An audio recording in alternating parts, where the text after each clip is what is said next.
ক্যালিফোর্নিয়ার governor Gavin Newsom ও তার স্ত্রী জেনিফার সিবেল নিউজমের প্রায় $30 মিলিয়ন সম্পদ নিয়ে নতুন করে আলোচনা শুরু হয়েছে। সাম্প্রতিক বিভিন্ন প্রতিবেদনে তাদের বিলাসবহুল বাড়ি, পারিবারিক ব্যবসা, ওয়াইনারি এবং রাজনৈতিক সংযোগ নিয়ে প্রশ্ন উঠেছে।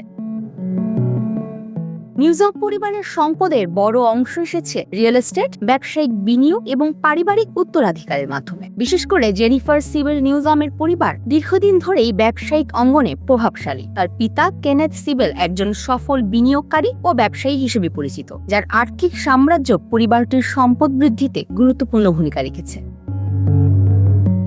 প্রতিবেদনগুলোতে আরও উল্লেখ করা হয়েছে যে দম্পতির মালিকানাধীন একাধিক বিলাসবহুল সম্পত্তি ও ওয়াইনারি ব্যবসা তাদের আয়ের অন্যতম উৎস। তবে শুধু সম্পদের পরিমাণ নয়, কিছু অলাভজনক সংস্থা বা নন প্রফিট প্রতিষ্ঠানের সঙ্গে তাদের সম্পর্ক এখন জনসমালোচনার কেন্দ্রে এসেছে। সমালোচকদের দাবি, এসব নন প্রফিটের কার্যক্রম, অর্থায়ন এবং রাজনৈতিক প্রভাব নিয়ে আরও স্বচ্ছতা প্রয়োজন। যদিও এখন পর্যন্ত কোনো অপরাধ বা অনিয়মের প্রমাণ প্রকাশ্যে আসেনি, তবুও বিষয়টি রাজনৈতিক মহলে ব্যাপক আলোচনা তৈরি করেছে।